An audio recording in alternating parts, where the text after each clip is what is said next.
La sueur froide coule dans ton dos. Ton nom est prononcé clairement, comme du verre. Tu te retournes. Le couloir est vide. La maison est silencieuse. Mais tu l'as entendu. Tu sais que tu l'as entendu. Ton esprit cherche une explication logique. Stress. Fatigue. Un bruit de tuyau ou le vent. Mais ton instinct sait mieux. Quelque chose vient de franchir la frontière entre leur monde et le tien. Padre Pio de Pietrelcina a vécu pendant 50 ans avec cette frontière effacée. Il a vu ce que tu ne vois pas. Il a entendu ce que la science appelle une hallucination. Et il a laissé un avertissement tellement urgent qu'ignorer cela pourrait te coûter bien plus qu'une nuit sans sommeil. Cela pourrait te coûter ta paix, ta famille, ta santé mentale. En 2026, il y a 3 raisons pour lesquelles tu entends ton nom quand personne n'est là. Une est un don, une autre est un appel, et la 3e est un piège qui se refermera autour de ta gorge dès que tu répondras. Padre Pio a lutté contre des démons dans sa cellule à San Giovanni Rotondo. Ils l'ont battu. Ils lui ont crié des horreurs à l'oreille. Ils ont imité les voix de ses frères pour l'attirer dans une conversation. Il a appris les règles de cette guerre invisible à la dure. Et il les a écrites pour toi. Si tu te réveilles à 3 heures du matin en entendant ton nom, ce n'est pas un hasard. Si tu te retournes dans ta cuisine en pensant voir ton enfant et que la pièce est vide, ce n'est pas ton imagination qui te joue des tours. Le voile est plus fin maintenant qu'il ne l'a été depuis des décennies. Et tu dois savoir comment lire ce qui passe à travers. Voici ce que tu vas apprendre dans les prochaines minutes. Tu sauras exactement comment faire la différence entre un messager céleste et un faux envoyé de l'enfer. Tu comprendras pourquoi Padre Pio disait à ses enfants spirituels de ne jamais répondre à certaines voix, quelles que soient les circonstances. Et tu repartiras avec un protocole tellement simple qu'un enfant pourrait l'utiliser pour protéger sa maison contre toute infiltration. Mais il faut rester vigilant. Pas de survol, pas d'attention partielle. Ce n'est pas un divertissement. C'est une information vitale pour une génération qui a oublié comment se défendre. Si tu as déjà entendu ton nom alors qu'il n'y avait personne, écris dans les commentaires « Seigneur, réveille mon âme ». Je vais prier sur chaque nom que je vois. Commençons par analyser l'appel en lui-même. Lorsque tu entends ton nom dans le silence, ton corps réagit avant ton esprit. Tes épaules se tendent. Ta respiration se coupe. Parfois, il y a une sensation de palpitation dans ta poitrine ou un frisson qui te parcourt le dos, comme des ongles grattant un tableau noir. Padre Pio disait, cette réaction physique est le premier indice.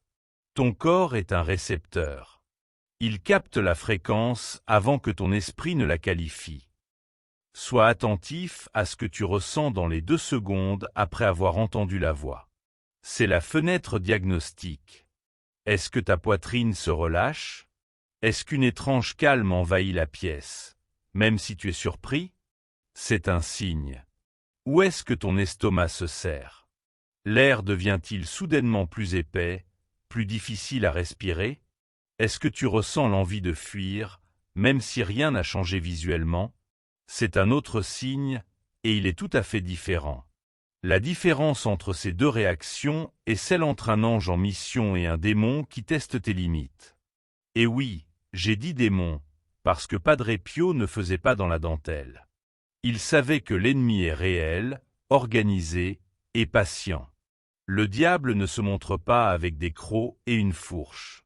Il se fait passer pour ta mère, ton mari, ton meilleur ami. C'est la mimique.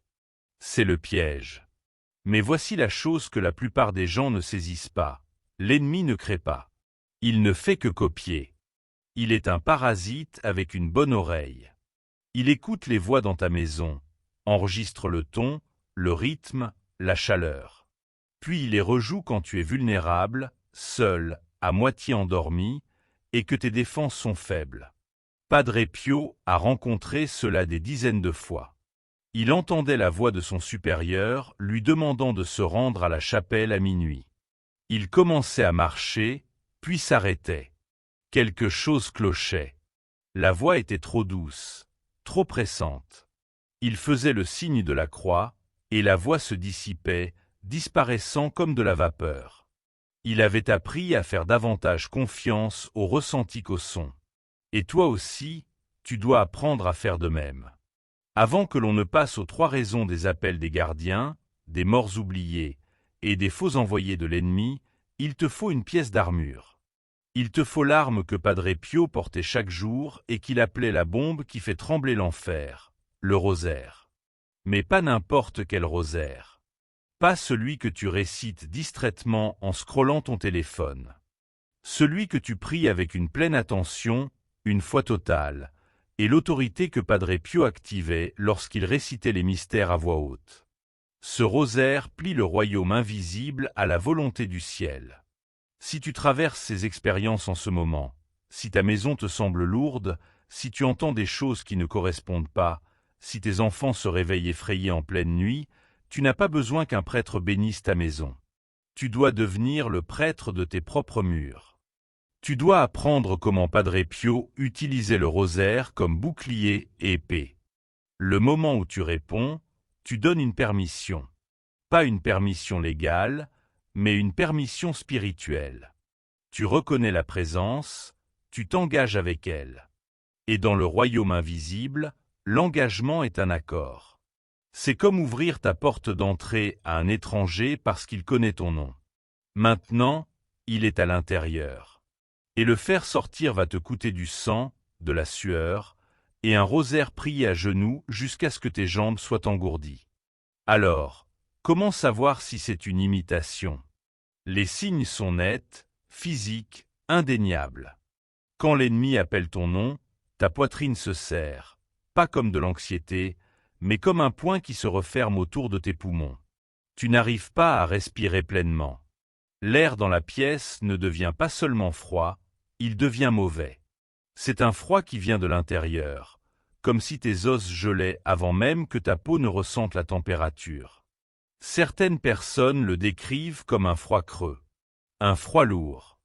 Ton instinct est de fuir, pas de marcher. Fuir. Mais tes jambes deviennent lourdes, comme si tu marchais dans de la boue. Et dessous tout ça, il y a de la rage, mais ce n'est pas ta rage. Il y a une colère sourde qui n'a ni source, ni cible. Elle est juste là, bourdonnant dans les murs. Padre Pio disait, quand cette combinaison apparaît, la compression de la poitrine, le froid dans les os, la rage, tu ne réponds pas. Tu ne dis pas qui est là. Tu ne prononces pas le nom de la personne que tu crois avoir entendue. Tu n'enquêtes pas. Tu t'arrêtes. Tu restes immobile. Et tu fais le signe de la croix dans l'air devant toi. Ensuite, tu dis à haute voix avec autorité, au nom de Jésus-Christ, va-t'en. Pas s'il te plaît, pars. Pas je te réprimande. Ces phrases sont utiles dans d'autres contextes. Mais au moment d'un contact démoniaque direct, tu utilises le nom au-dessus de tout nom. Jésus. Le nom qui fait reculer l'enfer. Le nom qui n'a jamais perdu une bataille. Padre Pio le disait 3 fois. Une fois pour le Père, une fois pour le Fils, une fois pour le Saint-Esprit. Et à chaque fois, il faisait le signe de la croix, le traçant dans l'air comme une épée. L'effet était immédiat. La présence disparaissait. L'air se clarifiait. Le froid se levait. Mais voici ce que la plupart des gens manquent. L'ennemi ne renonce pas après une seule tentative. Il revient. Il essaie à nouveau la nuit suivante ou la semaine suivante avec une voix différente, un angle différent. Il est patient. Il fait cela depuis des milliers d'années et il sait que la plupart des gens finiront par se fatiguer de résister et répondront par épuisement ou curiosité. C'est pourquoi Padre Pio disait qu'il fallait développer l'habitude du refus. Chaque fois que tu entends ton nom et ressens les mauvais signes, réponds de la même manière. Signe de la croix, nom de Jésus. Pas de conversation, pas de négociation, pas de curiosité. Si tu as ressenti ce poids en lisant cela, si ta poitrine s'est serrée à l'instant, si la pièce semble plus lourde qu'il y a 2 minutes, tu sais exactement de quoi je parle. Ce n'est pas une coïncidence. C'est une confirmation. L'ennemi déteste être exposé. Et il déteste encore plus lorsque tu apprends ses tactiques. Alors, laisse-moi être brutalement clair. Si tu entends ton nom et que cela t'apporte de la panique, du froid, de la rage ou de la compression, ne réponds pas. Ne te retourne pas. Ne tente pas de comprendre ce qui se passe. L'ennemi compte sur ta curiosité. Il sait que tu veux comprendre. Il sait que tu veux être rationnel, et il utilisera cela contre toi. Padre Pio n'était pas rationnel lorsqu'il s'agissait du démoniaque. Il était impitoyable. Il traitait chaque voix suspecte comme une menace jusqu'à preuve du contraire. Et tu devrais faire de même, parce que le coût de l'erreur est trop élevé. Si tu réponds à un ange en pensant que c'est un démon, le pire qui puisse arriver est que tu étais trop prudent. Mais si tu réponds à un démon en pensant que c'est un ange, tu viens d'inviter le chaos chez toi. Ton sommeil sera brisé. Tes relations se fissureront. Tes enfants commenceront à se réveiller en hurlant, et tu passeras les 6 prochains mois à essayer de fermer une porte que tu as ouverte avec un seul mot. Ne leur donne pas ce mot. Tu n'as pas besoin d'un prêtre pour bénir ta maison. Tu n'as pas besoin d'huile sainte envoyée de Jérusalem, ni d'un reliquaire d'un tombeau de saints. Tu as besoin de ce que Padre Pio avait dans sa cellule. La foi, la vigilance et un rosaire qui a été prié plus qu'exposé. L'ennemi ne craint pas ta théologie. Il craint ton obéissance. Voici l'armure. Simple, brutale, efficace. D'abord, mets un crucifix derrière ta porte d'entrée. Pas un décoratif, un vrai. En bois ou en métal, avec le corps du Christ sur la croix, pas seulement une croix vide. Padre Pio disait, l'image du Christ crucifié est un marqueur de frontière. Elle dit à tout ce qui entre dans ta maison, cette maison est sous le sang. Tu peux la bénir toi-même. Tiens-la dans tes mains, fais le signe de la croix dessus, et dis, Jésus, je place ceci sur le seuil de ma maison. Que rien n'entre ici qui ne s'incline devant ton nom. Ensuite, cloue-la derrière la porte, là où personne d'autre ne pourra la voir, sauf toi. Ce n'est pas pour l'apparence, c'est pour la guerre. Ensuite, chaque nuit avant de dormir, demande à ton ange gardien de sceller ta chambre à haute voix. Ne le pense pas, parle-le. Ange gardien, je te demande de veiller sur cette chambre ce soir. Que rien ne trouble mon sommeil qui ne vienne de Dieu. Padre Pio faisait cela chaque nuit de sa vie. Même quand il était épuisé, même quand les démons l'avaient battu, il savait que les anges ne bougent pas sans invitation. Troisièmement, le rosaire. Ce n'est pas optionnel. Padre Pio l'appelait l'arme qui fait trembler l'enfer, car il voyait ce qui se passait quand il était prié avec intention. Les démons fuyaient, les maladies se brisaient, les familles qui se déchiraient retrouvaient la paix. Mais il faut prier comme si tu le voulais vraiment.